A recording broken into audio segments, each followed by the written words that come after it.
Assalamualaikum warahmatullahi wabarakatuh. Alhamdulillah, alhamdulillahirabbil alamin. Di sini saya akan mempresentasikan tugas manajemen bisnis dengan nama Sudarmono, NIM 2001010101, Prodi Manajemen, kelas reguler A2, mata kuliah manajemen bisnis, dan dosen pengampu Ibu Wisdalia Mayasari, Eskom MM. Di sini saya akan menjelaskan mata kuliah dalam judulnya, yaitu tantangan manajemen dalam globalisasi. Dalam tantangan globalisasi, perekonomian, perdagangan, dan perindustrian secara internasional kini diwarnai globalisasi, baik bumi tiada batas. Keunggulan komparatif dari negara bisa diurai dalam segmen keunggulan parsial yang dimiliki oleh kewilayahan yang khas dari suatu negara, seperti provinsi atau kabupaten, yang mempunyai berbagai keunikan dan peluang di suatu negara itu. Dengan Otada, pada aspek perekonomian, strategi pengembangan daerah berbasis pada potensial sumber daya lokal mempunyai peluang untuk maju. Di sini halnya salah satu contoh di kabupaten, yaitu peluangnya mempunyai ekonomi, baik itu pertanian dan lain-lain. Dan untuk selanjutnya yaitu bisnis internasional melibatkan kita semua. Karena apa bisnis internasional melibatkan kita semua? Karena hal yang kesatu, yaitu kita melakukan transaksi internasional setiap hari. Dan yang kedua, impor dan ekspor bahkan mencapai daerah terpencil, bahkan terpelosok di daerah kabupaten atau kota. Dan yang ketiga, teknologi dan EBIS mempromosikan perdagangan baik internasional maupun nasional. Dan yang keempat, konsumen dan perusahaan mendorong pasar lebih cepat. Di sini konsumennya menjual suatu produk dengan pasar yang lebih cepat, baik di pasar nasional maupun internasional. Dan yang selanjutnya, apa perbedaan globalisasi pasar dan globalisasi produksi? Sebelum kita memasuki apa perbedaan globalisasi pasar dan globalisasi produksi, di sini saya akan menjelaskan globalisasi yaitu tren ke arah ketergantungan ekonomi, budaya, politik, dan teknologi antar negara, dan ekonomi semakin besar atau semakin luas. Dan untuk perbedaan globalisasi pasar dan globalisasi produksi, di sini untuk globalisasi pasar adalah semakin samanya preferensi atau selera konsumen di pasar seluruh dunia maupun seluruh kota atau kabupaten. Dan untuk globalisasi produksi adalah menyebarnya kegiatan produksi di seluruh dunia untuk meminimalkan biaya atau maksimumkan kualitas. Selanjutnya yaitu apa manfaat globalisasi. Manfaat globalisasi ini dibagi menjadi dua, baik globalisasi pasar maupun globalisasi produksi. Dalam manfaat globalisasi pasar yaitu ada 3 macam. Yang ke satu, mengurangi biaya marketing. Dan yang kedua, menciptakan pasar baru. Dan yang ketiga adalah menyeimbangkan cash flow produk. Dan yang selanjutnya itu manfaat globalisasi produksi, di mana manfaat globalisasi produksi ini dibagi menjadi tiga. Yang ke satu adalah akses biaya tenaga kerja lebih rendah. Yang kedua, akses keahlian teknikal. Yang ketiga, akses input produksi.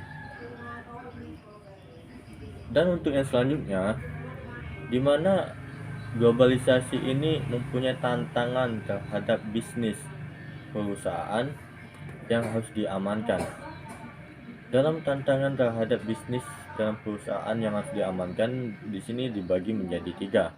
Yang pertama yaitu fasilitas risk, yang kedua information risk, dan yang ketiga reputational risk. Di sini saya akan menjelaskan apa fasilitas risk itu. Dalam fasilitas risk itu yaitu menguji kerentanan dan menciptakan rencana penanggulangan bencana. Dan information risk adalah mengamankan informasi dan komunikasi penting atau rahasia, yaitu tidak bisa dikasih tahu dengan sesama kita.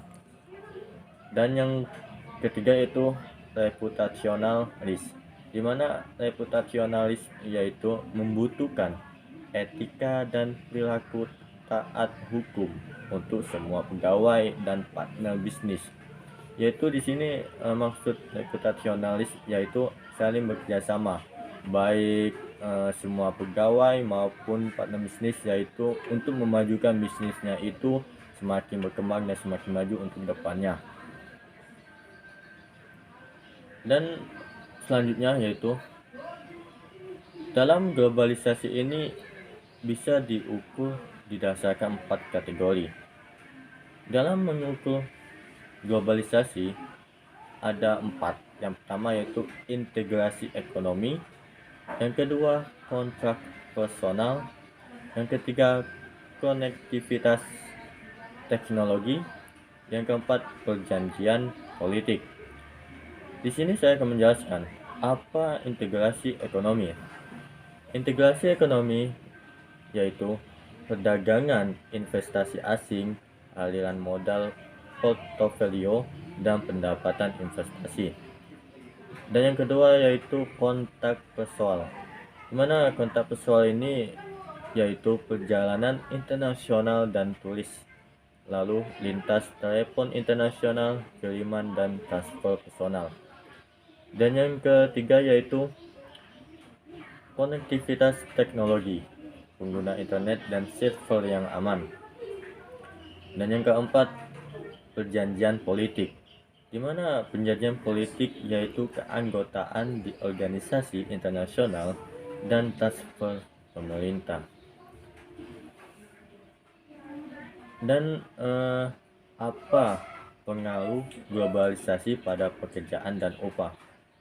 Di sini kita bisa lihat dalam pengaruh globalisasi pada pekerjaan dan upah dibagi menjadi dua, yaitu penentang dan pendukung.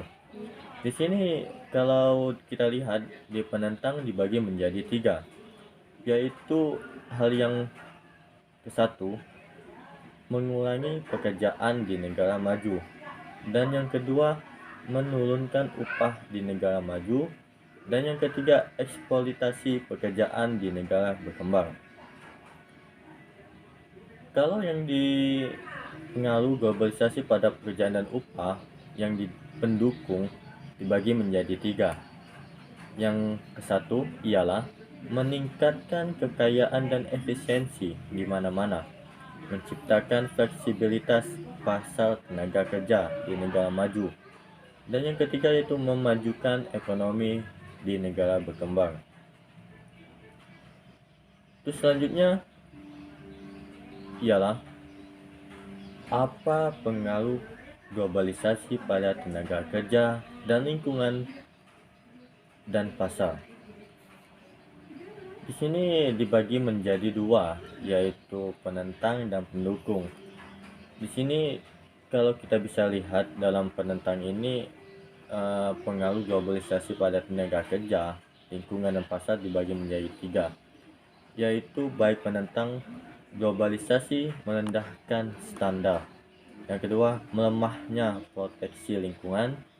Yang ketiga, eksploitasi pekerjaan di negara miskin. Dan untuk yang pendukung dibagi menjadi tiga. Yang ke satu yaitu investmentasi dan standar tenaga kerja meningkat. Ekonomi terbuka sebagian besar ramah lingkungan. Dan yang ketiga yaitu perusahaan peduli pada pasar masa depan. Dan untuk yang selanjutnya, apa globalisasi dan ketimpangan pendapatan? Di sini kita bisa lihat dalam globalisasi dan ketimpangan pendapatan dibagi menjadi tiga, yaitu ketimpangan dalam negara, ketimpangan antar negara, dan ketimpangan global. Di sini saya akan menjelaskan apa yang dimaksud dengan ketimpangan dalam negara. Dalam ketimpangan dalam negara yaitu orang miskin di negara berkembang mendapatkan manfaat ekonomi terbuka. Dan yang kedua yaitu ketimpangan antar negara, yaitu negara yang terbuka terhadap perdagangan dan investasi dunia tumbuh lebih cepat dibandingkan dengan negara kaya. Dan yang ketiga yaitu ketimpangan global, di mana ketimpangan global ini yaitu ketimpangan telah turun, tetapi expert tidak setuju sejauh mana penurunannya. Dan untuk yang selanjutnya, apa pengaruh globalisasi pada budaya? Dalam pengaruh globalisasi pada budaya ini, baik ada yang penentang dan pendukung. Kalau yang penentang dibagi menjadi tiga. Yang ke satu yaitu merusak keanekaragaman budaya. Dan yang kedua yaitu menyamakan atau menyeragamkan dunia. Dan yang ketiga, membangkrutkan bisnis lokal kecil. Kalau yang pendukung yaitu dibagi menjadi tiga. Yang ke satu yaitu spesialisasi dan perdagangan untuk memperoleh barang lain. Dan yang kedua yaitu impor budaya dari negara lain. Dan yang ketiga yaitu melindungi moral dan norma budaya. Dan untuk yang selanjutnya, dalam globalisasi ini ada 4 aspek. Dalam 4 aspek yaitu yang pertama, aspek perdagangan. Dan yang kedua, aspek pergerakan modal. Dan yang ketiga, aspek pergerakan orang. Dan yang keempat yaitu aspek teknologi. Di sini saya akan menjelaskan 4 aspek globalisasi itu. Dalam 4 aspek globalisasi yang pertama tadi yaitu aspek perdagangan, di mana aspek perdagangan ini adalah aspek perdagangan ini akan melihat kemampuan setiap negara untuk mampu meningkatkan penyertaannya dalam perdagangan dunia. Dan yang kedua, aspek pergerakan modal. Dalam aspek pergerakan modal yaitu aspek pergerakan modal ini dalam globalisasi telah mengakibatkan pergerakan modal swasta ke negara-negara berkembang dalam bentuk investasi modal asing secara langsung. Dan yang ketiga yaitu aspek pergerakan orang, di mana aspek pergerakan orang ini adalah aspek pergerakan orang dalam globalisasi telah menyebabkan perpindahan pekerja dari suatu negara ke negara lain dalam rangka mencari pengicupan atau tingkat pendapatannya yang lebih baik dan lebih tinggi untuk mencukupi kebutuhannya sehari-hari. Dan yang keempat adalah aspek teknologi, di mana aspek teknologi adalah aspek teknologi merupakan aspek utama karena terkait dengan informasi yang menjadi sumber daya utama. Dalam hal ini aspek teknologi sangat penting dalam menjalankan bisnis baik individu maupun kelompok. karena aspek teknologi ini sangat mendukung dalam mempromosikan produk kita, baik di dalam negeri maupun di luar negeri. Dan kelebihan aspek teknologi ini bisa memperkenalkan produk kita ke mancanegara, baik nasional maupun internasional. Dan kita kalau ingin membuka usaha atau bisnis, maka kita akan melihat 4 aspek ini, karena dalam 4 aspek globalisasi ini sangat mendukung apakah bisa berjalan dengan lancar atau tidak dalam bisnis kita itu. Baiklah, itu saja yang bisa saya sampaikan. Apabila ada salah kata, saya mohon maaf. Dan saya akhiri. Wassalamualaikum warahmatullahi wabarakatuh.